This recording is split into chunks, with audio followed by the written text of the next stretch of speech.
Good evening, everybody, and welcome to Lethal Sales. Kind of a different Lethal Sales tonight, but we're all so happy that you're here. Thanks for joining us. We're going to be talking about alternative fuels. And actually, I'm going to start tonight because I'm going to start at the top and then we're going to go backwards. Back in the 60s, when most of you were not born yet, there was a very popular show called The Jetsons. Oh, I love it. Yeah, and it was an adult cartoon. They showed it during prime time. It wasn't a Saturday morning thing. And it was done by the same people who did the Flintstones, but instead of the Stone Age, this was in the space age. Right. It was supposed to happen in 2062, and the story was about a family named George Jetson, his wife Judy, his daughter Sing it. um, Don't leave Don't out forget, Elroy. don't forget about Rosie the robot. Rosie the robot. Mike. No, my Elmo. favorite character was Astro the dog. So if you Oh, ever hear the expression "rut row," that's where it front came. row. Yep.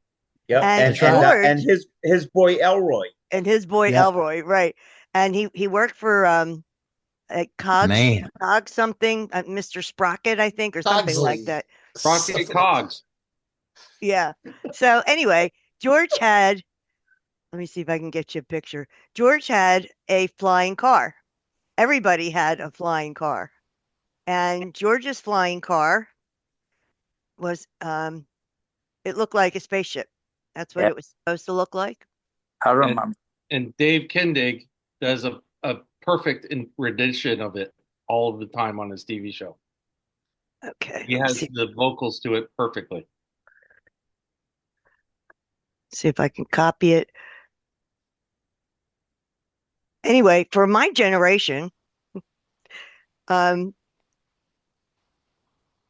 okay, let's. And when she says her generation, she means the people that know that Paul McCartney was in a band before Wings. Yeah, exactly.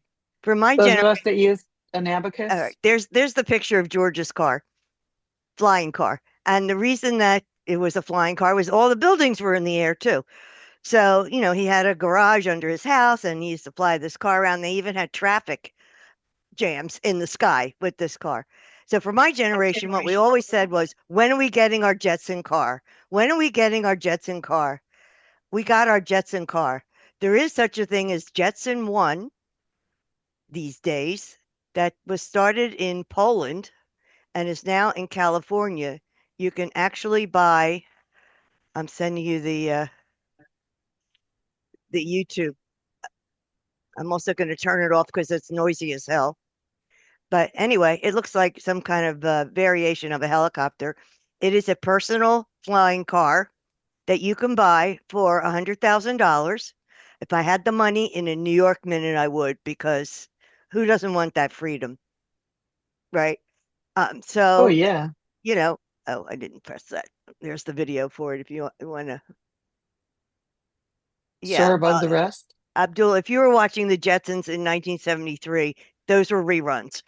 Yeah, I know. Yeah, because it was like one or two seasons, and I don't know why. Yeah, It was a very popular show. It didn't last. Flintstones was always the minute I got from high school. Me and my brothers, we love Flintstones, and we'll watch Jetsons Mhm. after. Yeah, they were both probably reruns in the I 70s. just arrived from Kabul, so I was in 12th grade Yeah. in high school. The Jetsons came out when I was in fourth grade. Okay, now you can do the math. There you go. Anyway, so the point is that we finally got our Jetson car. Um, it it's actually it runs on, what does it run on? I looked this up. Jetson fuel. Jetson fuel, yeah. I think it runs on gas. I hope so, because if it's running on batteries and you run out of juice, Yeah, you're right. going down. Yeah. Did they Um, have gas then, or was it dietary gas that they somehow repurposed? in the future, do you mean the Oh, Jetsons? I'm talking about the oh the yes. Jetson Oh, one, which is an but actual reality. oh, Yeah, oh, dang. yeah, but Oh, in I'm the still in future, La we La never Land found thinking out. about the reruns. Oh Yeah, my God. you can buy yourself a Jetson one car. It's when you get a chance, watch that video. Anyway, it's $100,000, which is not these days, not much more than regular cars, right? Yeah. Right. Less Um, than some. yeah. So anyway, the purpose of this lethal sales episode is that electric cars are here. People are buying them. People are using them. In some ways, they're disappointing. They're not as ecologically friendly as we would have hoped for a lot of reasons. So there are scientists out there who are working with other ideas, other fuels, biofuels, and chemical fuels. And if anybody wants to jump in now, Well, I'll jump in because I know a little bit about this area, being involved in it directly for a good part of a decade. A lot of people don't know that I own graphite mines all over the world, which graphite is the third largest chemical in an EV battery. So, understanding that, we were heavily vested in EVs, and the holy grail of that is the Panasonic batteries. They hold the largest amount of patents, and they were and are the supplier of Elon's Tesla's batteries. So we were always constantly looking at different sources. Right now, EV batteries are lithium ion. They're looking to go to solid state, which is going to extend the lifespan of the battery, the dynamic capability of the battery, and then the charging capability. But there's so many different variables that are coming down the pipe. But the expense of that and allowing the public to actually get involved at a mass scale and truly to scale it is near impossibility to, regardless of the benefit of it. So manufacturers like Toyota looked at what you call it, Was it hydrogen, Peter? the nitrogen cars, yes, liquid nitrogen and then I Nikola. thought it was hydrogen. Is it nitrogen? Hydrogen, sorry. Okay. You're right. So it was hydrogen.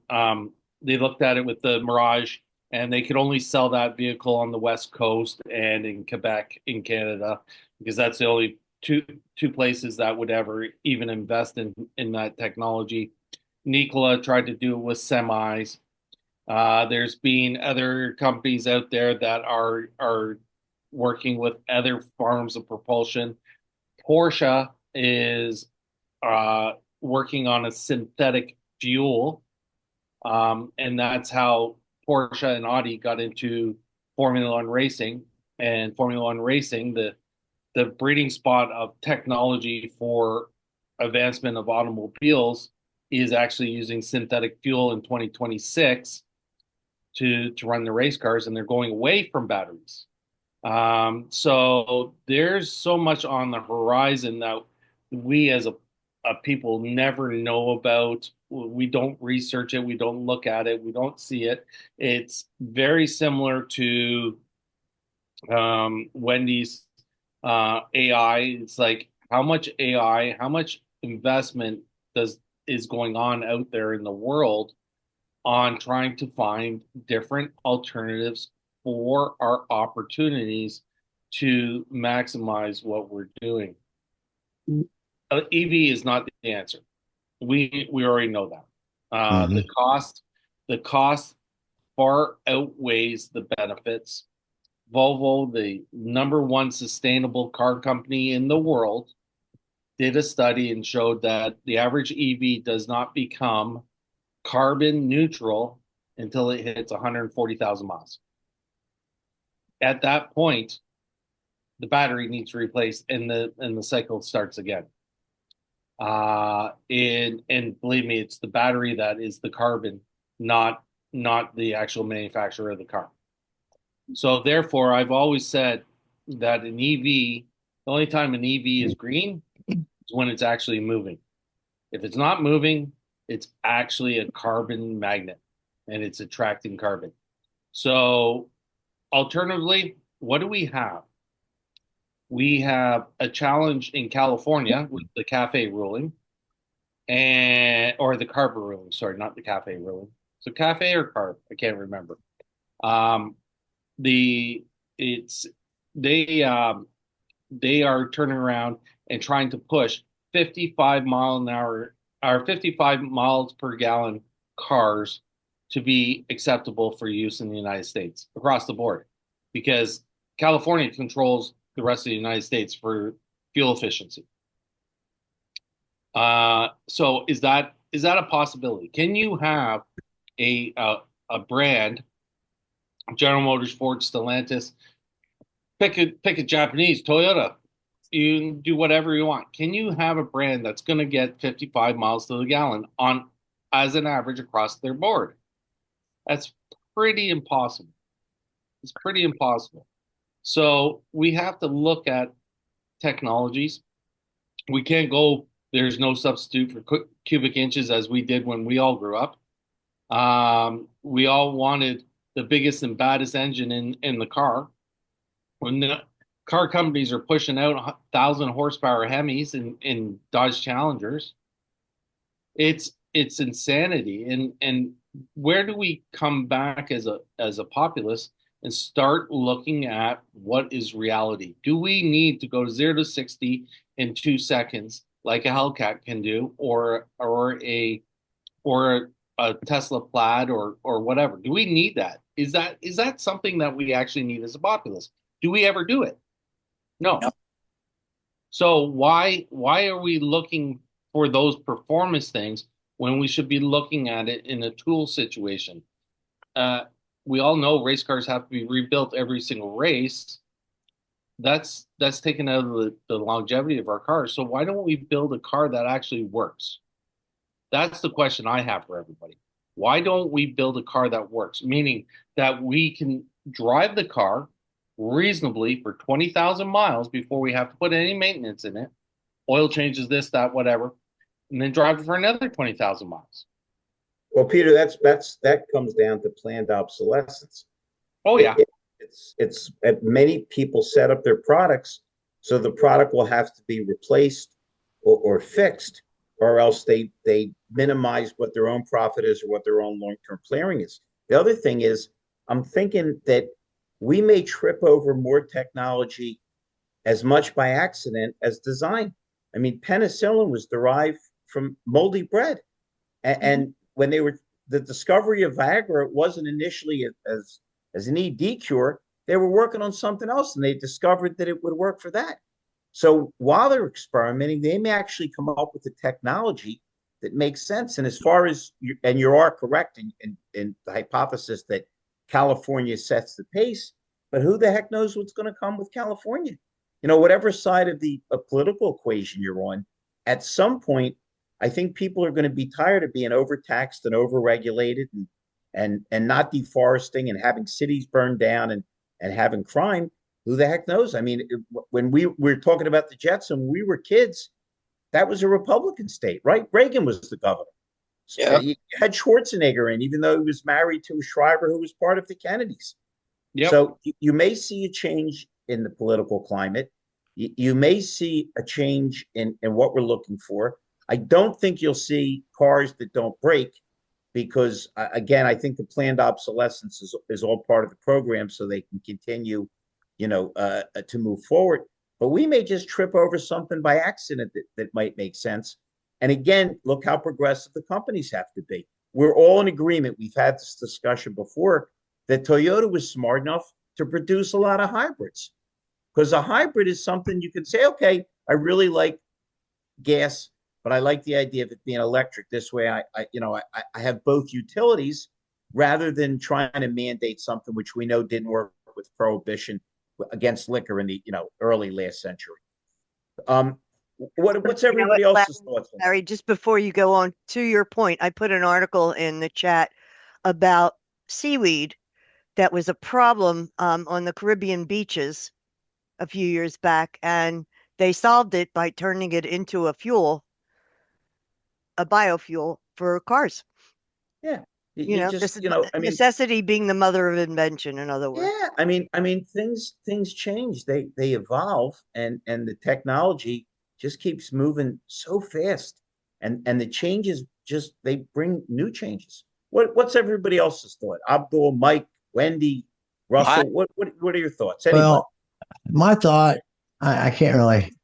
I got hung up on this Jetson one thing, and I was watching. All day, Russell. I'm sorry. It's electric, and it's only got a max 20-minute span. So and it's $130,000. It's 2 years out before you can even get one because they're sold out. Right. But man, I'll tell you what, pretty damn impressive. I got to tell you. So I missed a bulk of what was said because I was so fixated on this Jetson one thing. It's phenomenal. Peter made some salient points. Rhonda was entertaining and bright, and I just rambled aimlessly. Oh, okay. So I didn't miss Same anything. as every week. No need for a replay. I should have Okay, saved well, the let me ask Jetson you this, car for last. Yeah. Peter and Larry, how's your thing coming in May? It's really going well. Peter is moving like a maniac to try to pull in sponsors. We're all pulling in managers, so the sponsors will be happy, and filling a room with a small amount of salespeople and BDC people so they can soak in what Sean and I have to offer. Good.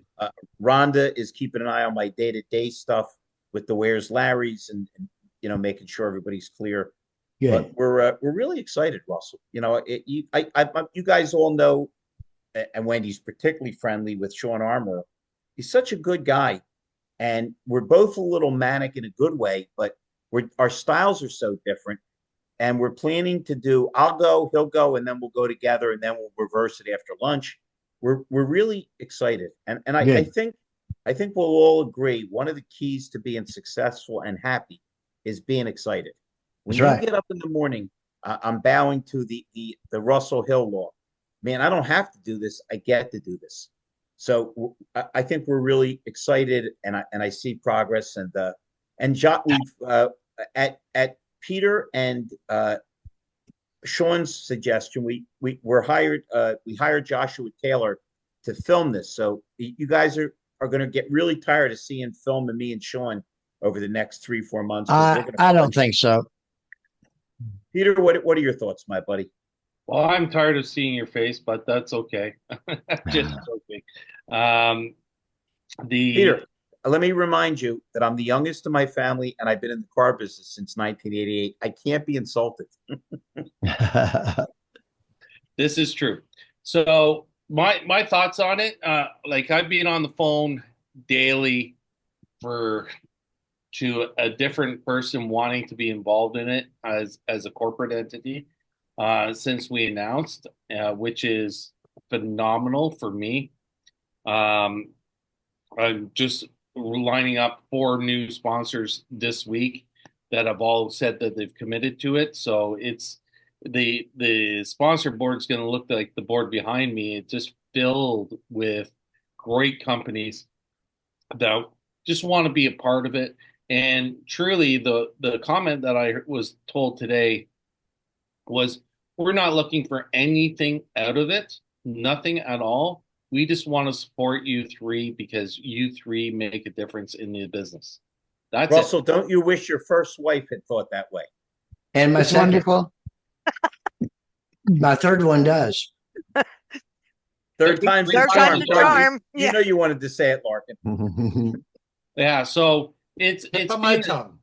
It's been an incredible opportunity to actually get out there and talk to vendors and just. Hey, just wait a minute. So everybody knows how well connected you are. Abdul, I don't want to have you feel left out. If you will send me a money order for a couple $100 during the show, I will say, "Hi, Abdul." So since these guys don't seem to want much. Hey, what are you laughing at, Russell? If you don't ask, the answer is always no. That's right. Absolutely. Thank you. Because I'm learning on this thing, because I've been in automotive since 91, insurance business since college from 1980 to 1990. And then all my in-laws were in the car business. So then I went into marketing on my own with my son. And now we just partnered up about a year ago 8 months ago with my very dear friend that was working for IBM Watson for 12 plus years.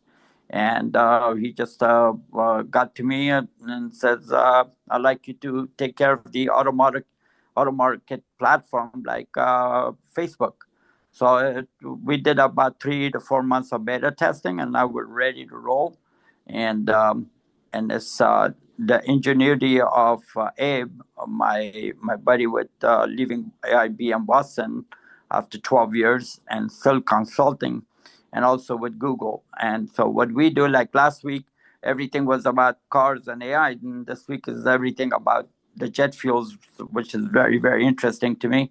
So hopefully I'd get a chance to just briefly go over what we do that differentiates our AI compared to what's out in the market. And if the good thing is the platform just we did, I could put it on the text for all of you to review. Please. And Abdul, yes, I'll ask a favor of you. sure. I'll put in my information into the chat. Yes, Please sir. get in contact with me. I would I will love set up a week that you can come and present on Wendy's AI Oh yeah, human side, baby. Come on. Wednesday, and we'll set it up that you get some promotion prior to the show, wonderful. and we'll make sure that there are people there to listen to you personally, to make sure that you get the attribution that you need to get this out in the marketplace. So I'll put my information in there. You send me an email, and I'll set it up for you with Wendy. Okay? I'm going to tell you something, Abdul. The sharpest cats in this business are on Wendy's program. Man, Well, I've been on Wendy's program 4 times. I've been with Wendy about 2 years now. There you go. There you go. Then you Yeah, know. but You guys missed. We'll get you Go ahead. as a guest to talk just about your program. I appreciate it. Greatly appreciate it, Peter. Looking forward to it. Hey, you know We're what? gonna I didn't get to ask his opinion because he was vacationing with his family. Mr. Silman, I know you're more of an F&I maven than a jet fuel maven, but what are your thoughts? You're certainly in enough dealerships and shaking enough hands. What are your thoughts on where these fuel issues are going? What could happen? What you're seeing yourself? Well, thank you. Can you hear me? Yeah. Yeah. Oh, I had some difficulty with my regular computer. I think I've been hacked. It would be right up my alley right now. But I actually was one of those knuckleheads and actually got an EV. So when Ford came out, you know, I had a lease. I always lease cars, and so I ended up when COVID hit, I was driving a leased Xfinity. What are those, QX or the QX60s? Yeah. And so I turned it in because I was upside down. So my buddy runs a Ford store, and he says, "Why don't you drive the Mach-E?" And I'm like, "What the hell's a Mach-E?"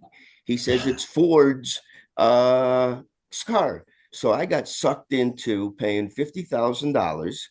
I got the $7,500 tax credit for Connecticut, and so I've been driving a Mach-E.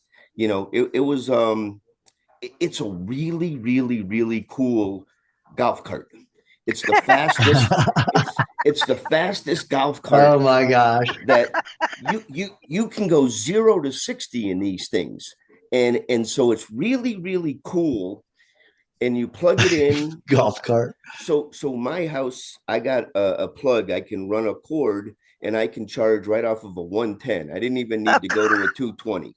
So I plug it into the wall, and I don't drive a lot around here. Or but when I go on trips, I was driving up to Vermont, and my buddy up there wanted to kill me because I never knew that you lost 35% charging in the winter. Right. That's right. And this didn't have I didn't get the long extend. It was 220 because in Connecticut, everything's an hour and I can get anywhere within an hour. And so this thing would charge the 220, but in the winter, I can only get like 160. And there's this spot, White River Junction in Vermont, that drives 2 hours to Burlington, Vermont.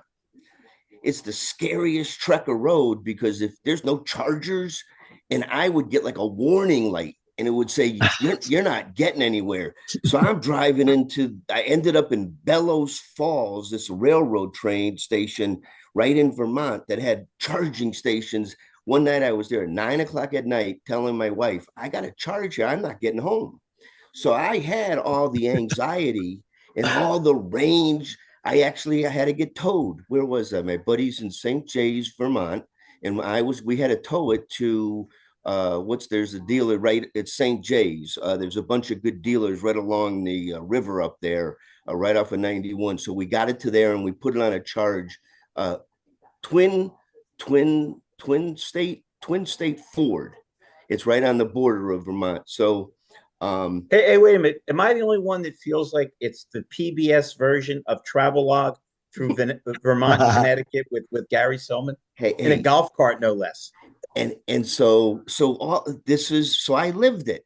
But the Vermonters, they don't want any of this shit.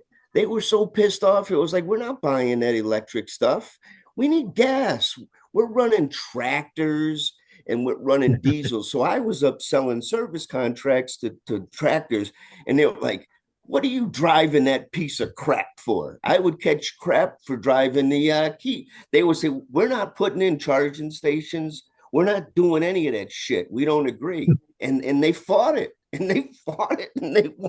And now they're so happy. I come and see them and they're like, see my diesel? I'm never getting rid of this. So that's what it is. It was a farce. To some people, it makes perfect sense and they can do it. If you have a home and you want to get a nice electric vehicle and charge it in your own home, it's wonderful. It's clean energy. Yeah, great. Until electricity goes to $1 a kilowatt hour. Right. There's a whole other challenge, but yeah. See, we were bamboozled as far as I'm concerned. They led us down the path. We got sold out, and now we got to rebuild. And we don't need these EV cars. I mean, look at, if they really wanted to do things, China, they got them for 10 grand. So it'll be interesting to see what the latest future is going to be. I'm back in action. I took 2 weeks, trained planes and automobiles in Europe. I'm an American. Were they electric? Let me tell you, I was scared. I was in Barcelona. I'm an American guy. I need to have my feet on the ground on U.S. soil. So I'm back in the United States. I'm here to promote everything that Mike Larkin is doing, everything that Larry's doing, and ready to shake it up. First quarter's over in Connecticut. Snow's gone, grass is turning green, and I'm ready to work. Good seeing you. How is Gather coming for you? You know what? The consumers need it, and the dealers don't want to get involved. So, oh no, we've got a big push. I've got 25 tablets that I'm going to give. So Gather has given me 25 tablets that we get to give to some dealers that are local dealers so they can test drive the product. And, so we can get them to touch it. It's a nice little tablet, and we'll let them practice with it for 30 days. I mean, it's a necessary evil. I think it's great for service and for sales, both. And maybe giving the tablets out will move the needle.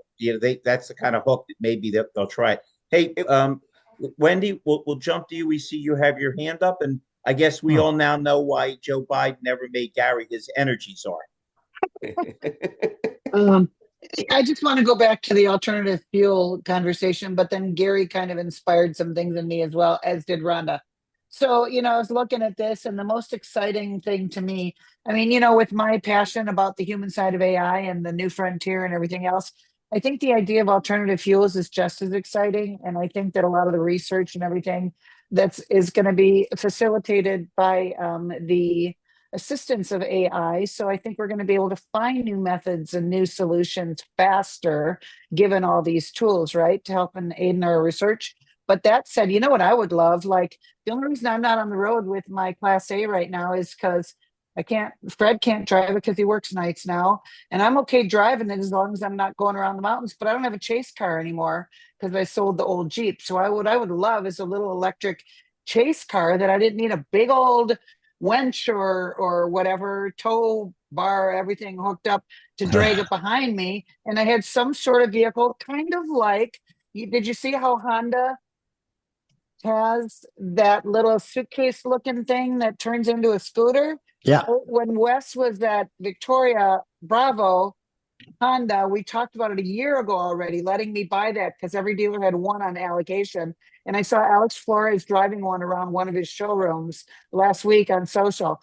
But that is really cool to me, not only for like maybe a little vehicle for mobility, for conventions and all the kinds of things that people get weary doing, and it's easily transportable because it's in the suitcase and you can plug it in the same as those electric scooters you can get at the hotels. But wouldn't that be cool if we had some sort of portable something or other, like using alternative fuel? Rhonda, you said seaweed, right? Yeah. There's all kinds of things, whether it's corn, which Yep. one was it that the corn, ethanol, or the Yeah. biodiesel that they make from vegetable oils, animal fats, or recycled grease.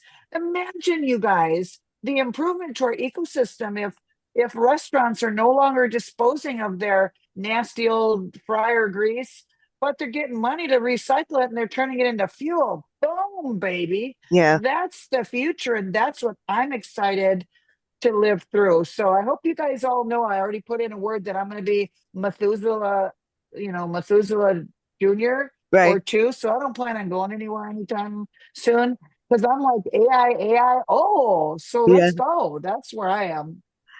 Yeah. I'd like to point out that most of these alternative fuels are run in internal combustion engines. Well, so we'd have to find something I like, mean, I don't because think the there's thing anything is, wrong with that, but you know. but we don't know what we don't know. Right. So they'll find some other kind of thing that they can use instead of, to Russell's point, electric vehicles and then the electricity.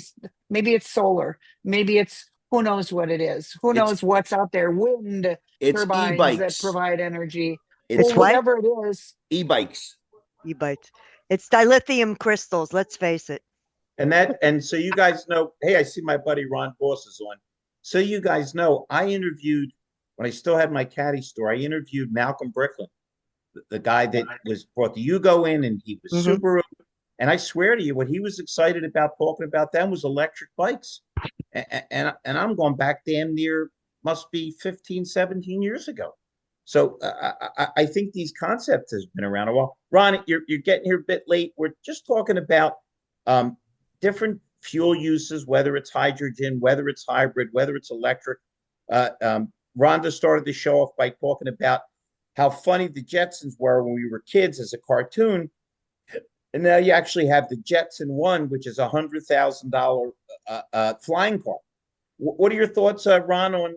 And then we'll jump to my buddy, Mr. Larkin, and anybody else we missed. What are your thoughts on alternate fuels and So hopefully the electric vehicles you have are moving? the first thought that came to my mind was, and I think of my dad often said this is you have to figure out how to tax it.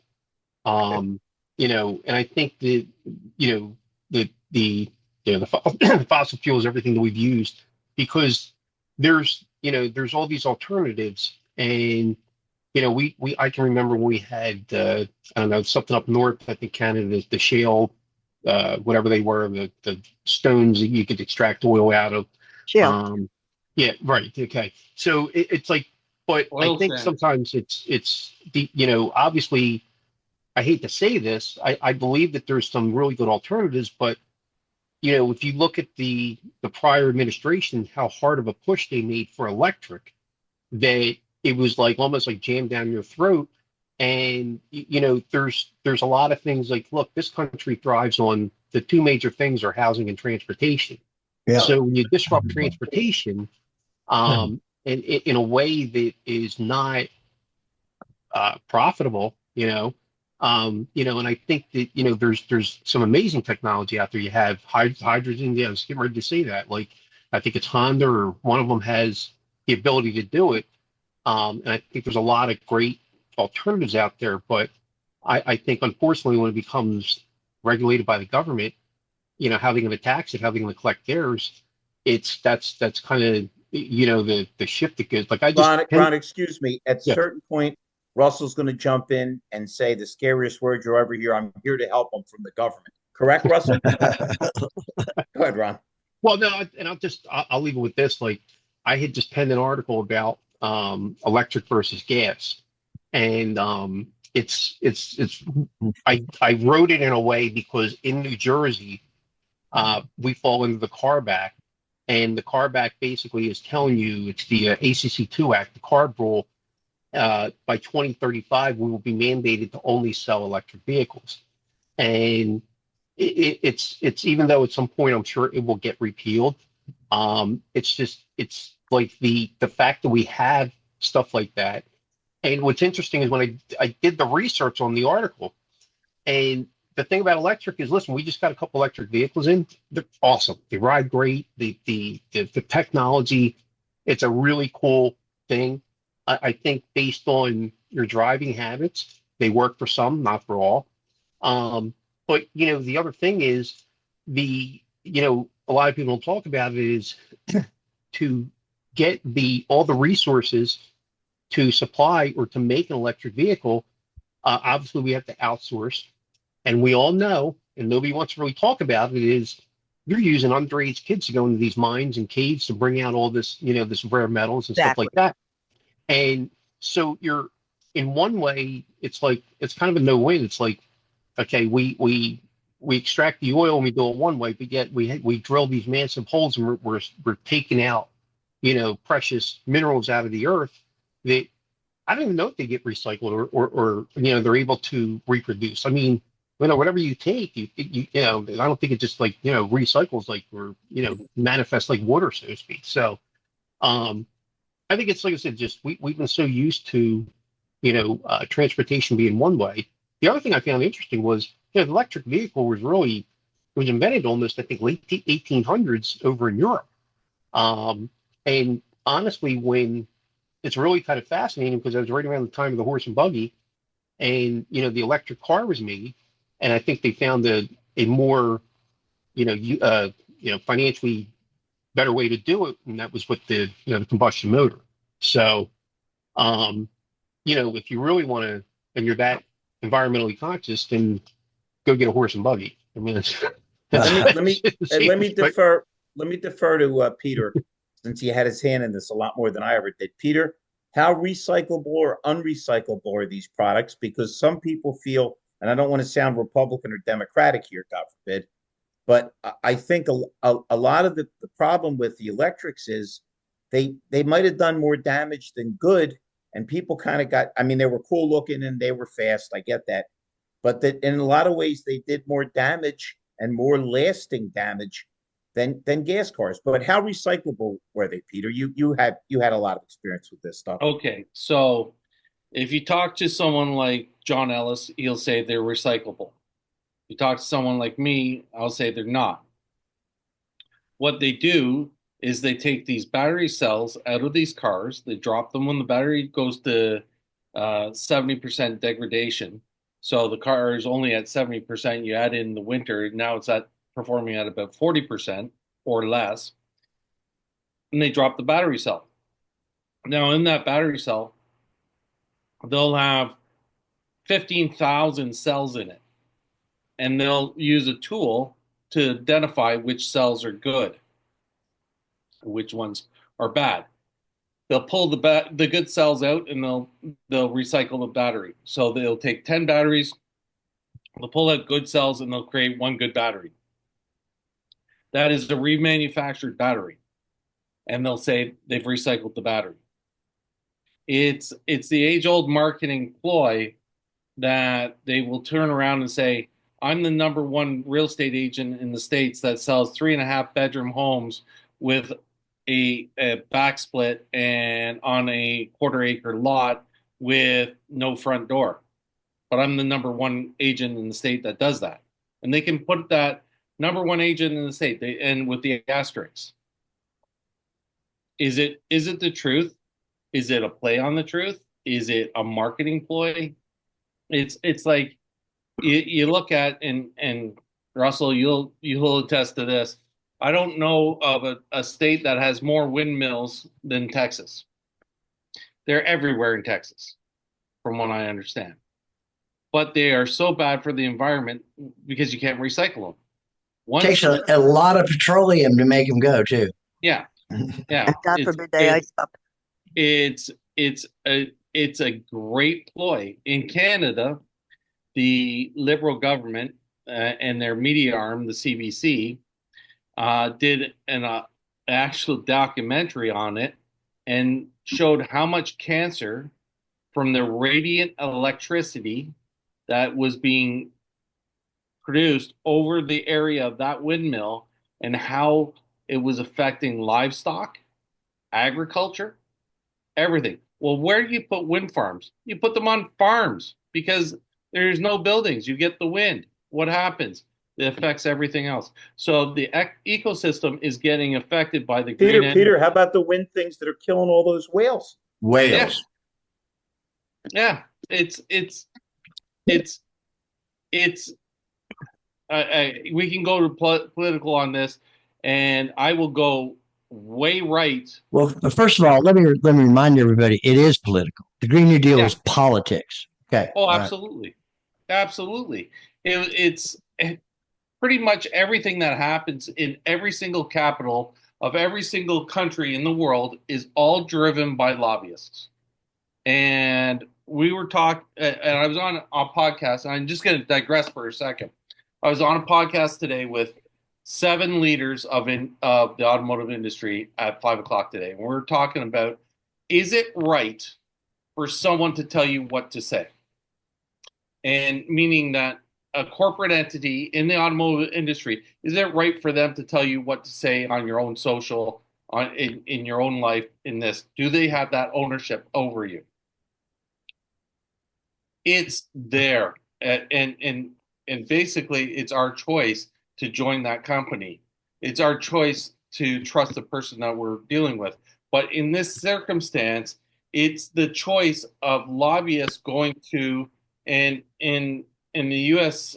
Congress, it's 540 or 570 people, I believe, something like that. Anyways, 36, yeah, 536. I think. So it's those people that make the decisions for 340 million people.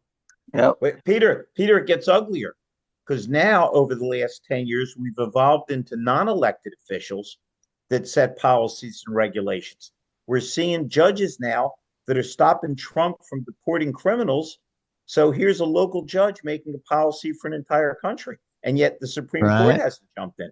Yeah. And then they turn around and say, well, the Supreme Court shouldn't have the final say because it's a conservative-led court. Well, I'm sorry, that's the way it is. It's timing, and I'm the biggest supporter of how the U.S. is structured, and I don't even live in the States. In Canada, I can't write something and put it on social media. I can go to jail. It's true in Europe too. It's hate. Le Pen, who was running, they arrested her, and now while the charges are pending, she can't run because she's arrested. Yeah, crazy. It's the greatest form of Marxism and fascism. It's awful. But anyways, that's just digressing from our original topic. Now, if we want to go into the EV topic again on the alternative fuel, it's amazing that when you do as a certain demographic, and I just read a post by someone that said, hey, this is why I bought my car. Regardless of my political affiliation, this is the reason why I bought my car. I bought my car because I don't have to go to the gas station. I always have ability to charge at home. I never run out of power. I do this. All these reasons why this woman bought this car. And she goes, the greatest fear I ever had was running out of power. Now, Gary's run out of power. I've run out of power in an EV. They become the world's biggest paperweight because you can't charge them with a portable generator. You just can't. They have to get pulled up onto a trailer and off they go to wherever they go. So I understand range anxiety. She said her number one category was range anxiety. Now her number one category is fear from the people that she actually is supporting. Wait a minute. It's the praying mantis theory. Praying mantises eat each other. The woman eats the man.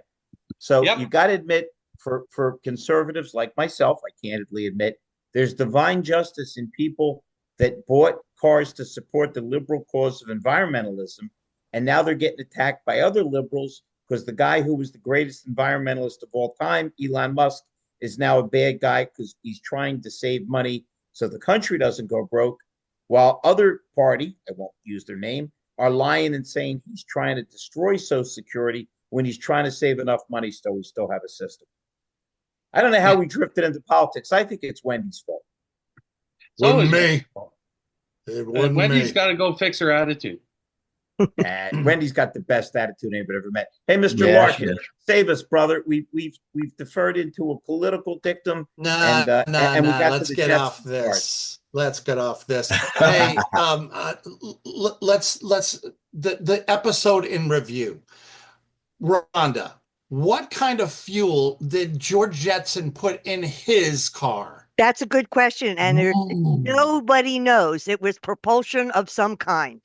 Okay, there wasn't an episode where he is standing in line or sitting in line waiting to No, be fueled. the only bad thing was he had traffic jams, and they were all in the same Lane. lane. Yeah, they were all in the same wind lane or whatever it was in the sky. It's like they couldn't veer off into other parts of the sky.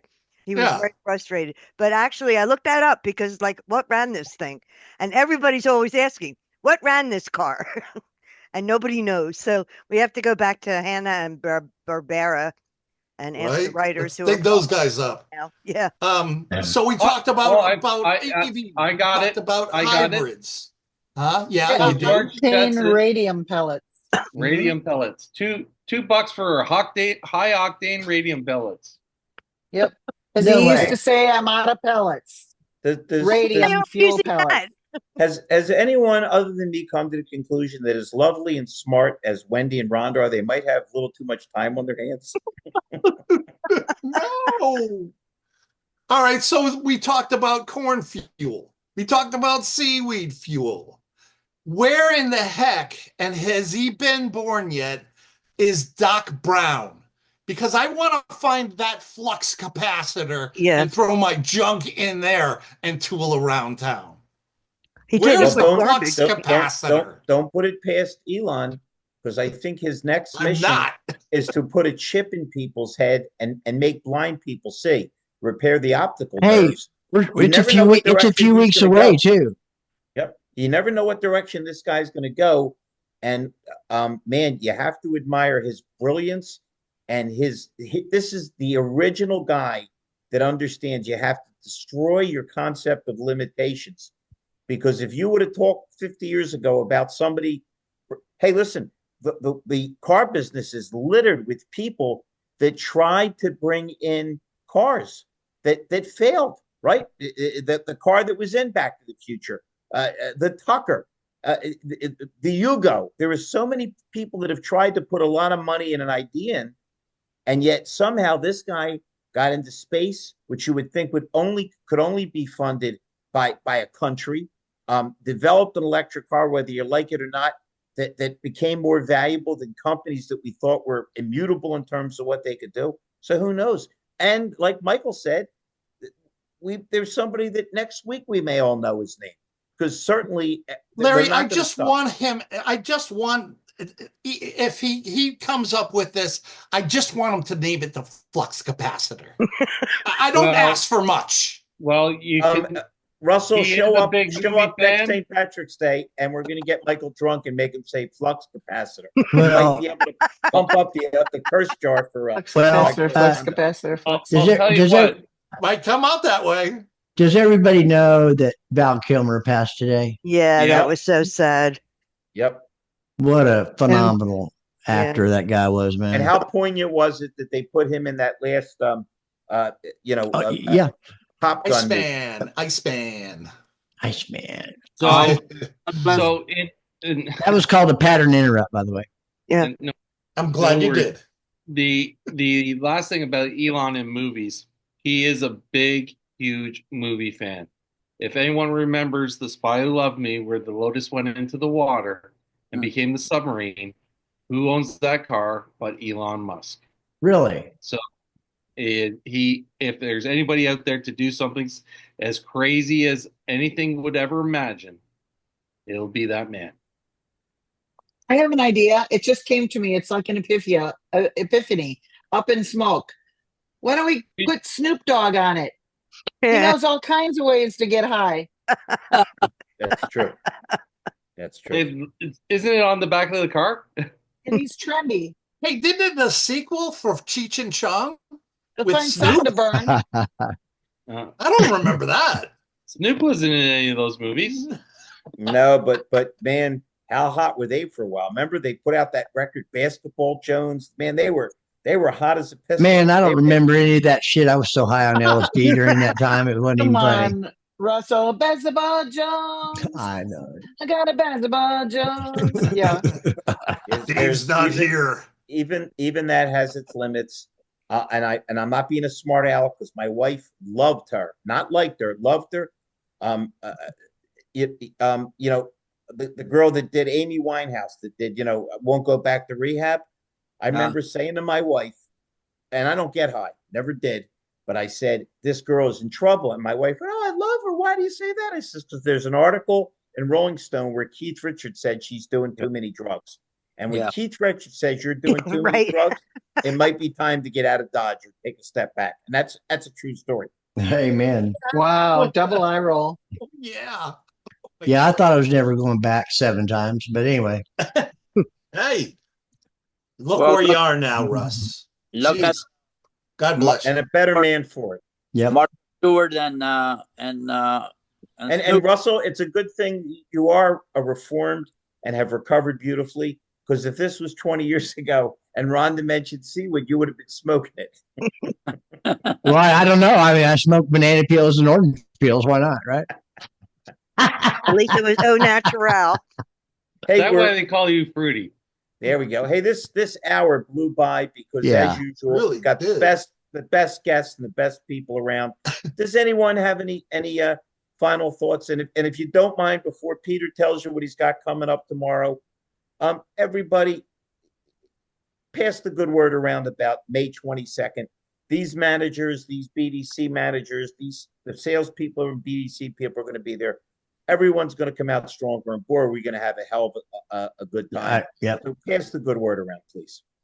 Got a great hotel. Before Peter starts Mondays at 7:30 to 8 Eastern Standard Time, I opened up a clubhouse for AI and the new kind of every week something's changing, so it's an update on what is happening, and we're hooking it up to a Google Meets. So at the top of the room, you can press the Google Meets and share your stuff with everybody in that room at that time. It's only for an hour, but we're getting out the information as quickly as we can. Didn't you say 7:30 to 8, Mike? That's on 7:30 to 8:30 on Mondays. Yeah. What time Eastern. zone?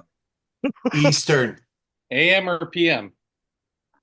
I'm not going to do AM. No, my training day is on Monday, so I go through the whole day training, and at the end of it, I wrap it up and just regurgitate everything I learned that day. Mike, you're lucky. It's one day. I'm married. Every day is my training day. Ask my wife. Peter, what do you got on tap for tomorrow, my buddy? So tomorrow is the pre-owned department, creating success in that department. I have 3 real true pillars of the industry. I have Ed French from Auto Profit. I have John Ellis of Agile Auto, and I have Frank Knox of Unique Auto Solutions. All 3 of them are leaders in their own individual silos. Yeah. And it's going to be an amazing event. I'm looking really forward to it, and hopefully we'll break the internet and get well over 150 people. So that's the goal for the week. So I look forward to it. I look forward to seeing y'all there, and we will see you then. Other than that, again, I put in the www.connectconvertclose.us in the link. Please share that out. If you're interested, please contact me for sponsorship availability. If you are looking for tickets, you can buy tickets right on the website. And from that, I will bid you all adieu. Take Good care, night. and we'll see you tomorrow. Well, for now, guys. Have a Bye. good week, Thank guys. you.